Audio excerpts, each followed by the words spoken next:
Welcome, boys and ghouls, to another installment of Monster Mike's Mayhem. On today's episode, in front of you is a very special piece I picked up back in 2015. This piece is actually a labor of love by an artist named C.J. Wild. I collected a lot of Friday the 13th memorabilia, masks, props, toys, movies. What you guys don't know about your host, Monster Mike, I was born on Friday the 13th in 1973, so it's special to my heart a little bit. So this character really brings a lot, means a lot to me. I had scored this from a buddy of mine named Corey back then. And I recently had a really cool thing happen. I was able to meet John Carl Beekler in 2017 before he passed away of cancer.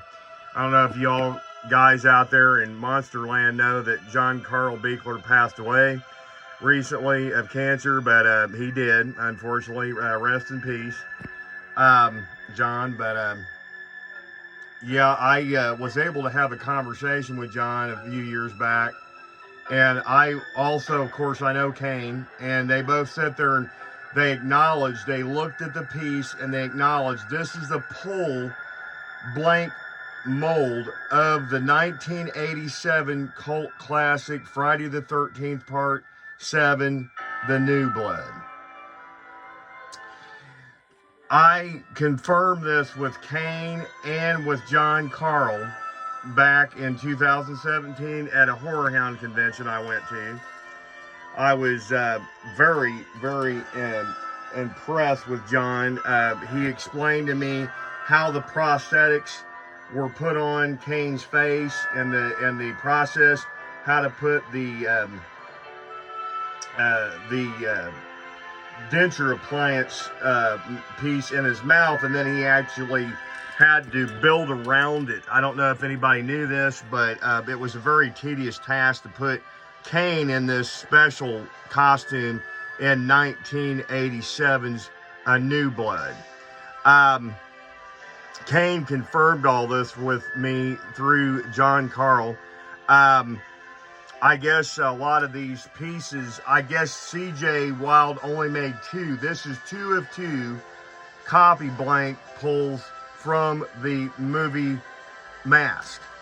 Now, I was lucky to get my hands on this 2 of 2 copy. I've got the blank bust piece behind it that his face is, the zombified face, which John said it looked like a frog or something. I don't know exactly what that was supposed to mean. I guess one of the secondary producers were giving him shit about it on the set or something back in 1987. She said it looked like a frog or something. They got his way and got the mask removed in the film about halfway through the movie.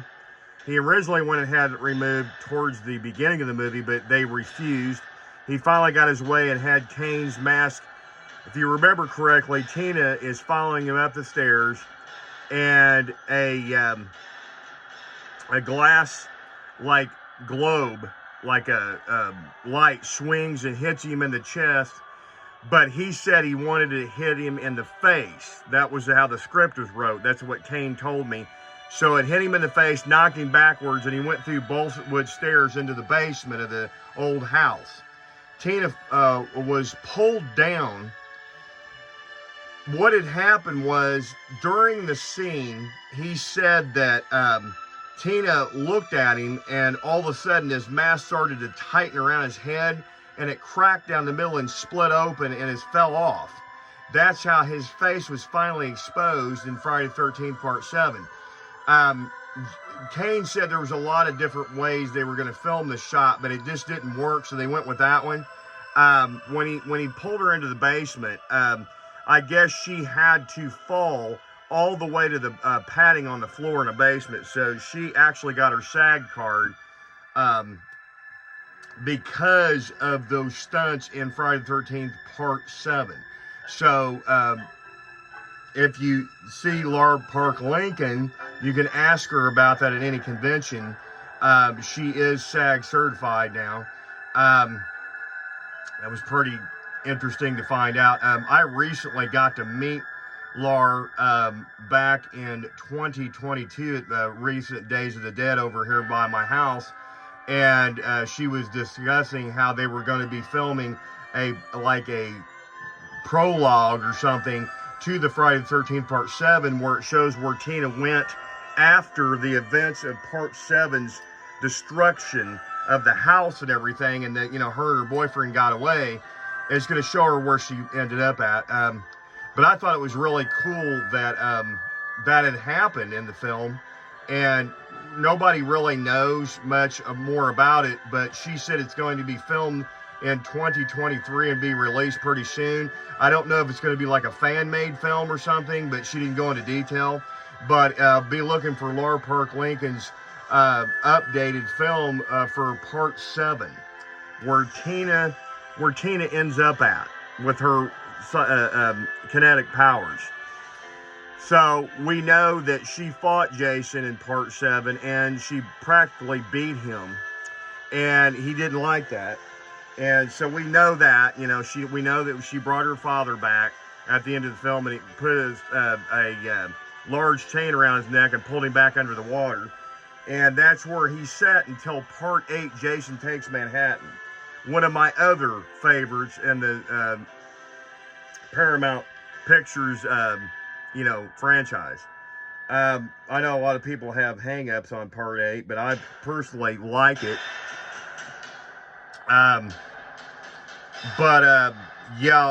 guess the actor was supposed to look like a zombified corpse, and John said he really wanted him to look dead and creepy. So when he come out of the water and grabbed Jason and pulled him down, they were both like zombies, like living dead zombies. Well, the line producer, the secondary, you know, PA, I guess, nixed it and said, no, I want him to look like a normal guy. So they put normal straight makeup on him, and it looked like shit, and that's why John is not happy with the movie.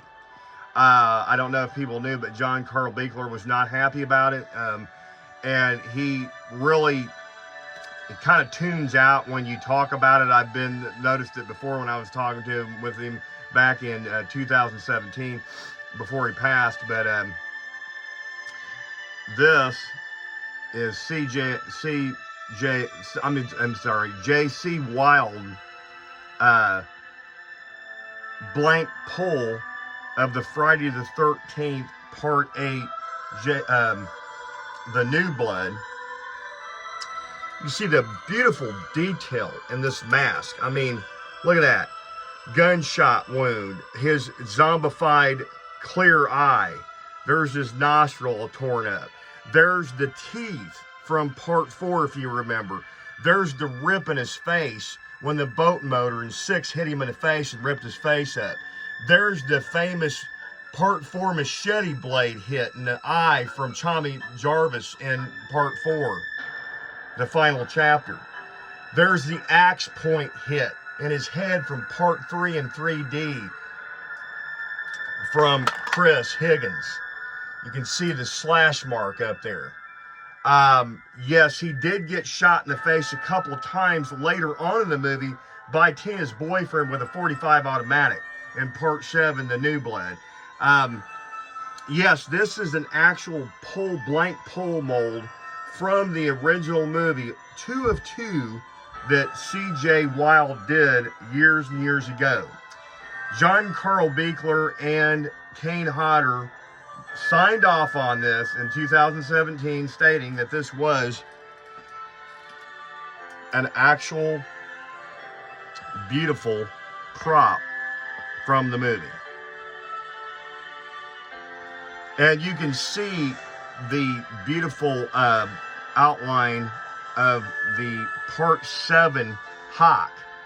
the destruction on his face, the axe mark, the motorboat cut in his jawline on the hock from 1985's Friday the 13th, Part 6, Jason Lives.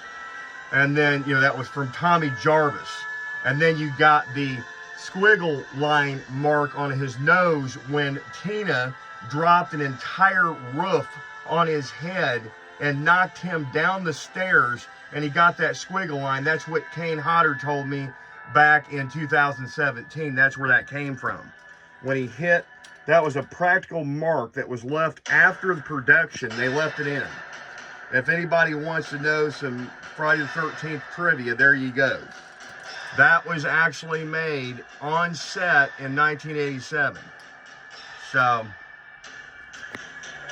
just wanted to spot this beautiful 1987 blank pull mold of Jason's face and hock from the New Blood movie. I can't say more about this thing. It's beautifully made, beautifully pulled and painted and done by C.J. Wild years and years ago. I got this on a trade back in 2015, like I said, maybe 8-9 years ago. I'm so stoked to own this. This is one of my favorite Friday the 13th, production pieces from the film. And can't say more like it. But if you guys have never seen Friday the 13th Part 7, A New Blood, please check it out. And if you like these videos, please like and subscribe. And until next time, kiddies, stay tuned and get Monster 5.